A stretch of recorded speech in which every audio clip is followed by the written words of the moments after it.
Hope is something that keeps us going, even when disaster strikes.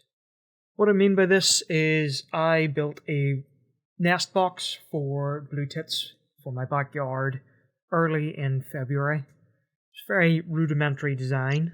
I wanted to place a camera in it and watch a nesting process of a couple of blue tits. So I created this just on my workbench. Simple 4-panel design, a couple of sides, an elongated back so that I could mount it to the fence, and a hinged roof so that during the non-breeding months I could open it up, clear it out, or whatever else I needed to do with an opening. Shortly after putting the nest box up, I had my first little visitors quite early on in February, and it was such a delight to see finally a bird drop into the nest box. From there, I watched them diligently work away to clear out the sawdust that I thought they would appreciate inside their little nest box. And they worked at that for about a month. And that's whenever they started bringing in their nesting material of high-grained moss. And they diligently worked away for another month, building that nest up to create a new home for their eggs. At the start of this month, I got very lucky to see the first batch of eggs being laid.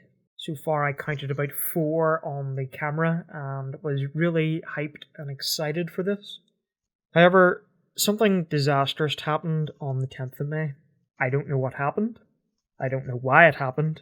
But at this stage, I can only presume the worst. From what I can see on the camera, a clutch of 4 eggs had been laid roughly about the 10th of May. And now, it being the 15th of May, the blue tits have not been back to the box. My last confirmed sighting was on the 10th of May. My camera went down after that due to some weird storm that was rolling in and through, so I had to turn off the motion detection on the camera. Whenever I turned it back on and got it all working again, there's been no motion triggers. And there's been no motion triggers for the past 5 days. So as I said, hope is something that is keeping me going throughout this minor disaster. However, that hope is quickly running dry. Hopefully I could be wrong and this is just part of their breeding process, but I very much doubt it at this stage. Unfortunately, that's what we have to work with at this moment in time. 4 eggs, an empty nest box, and 2 missing in action blue tits.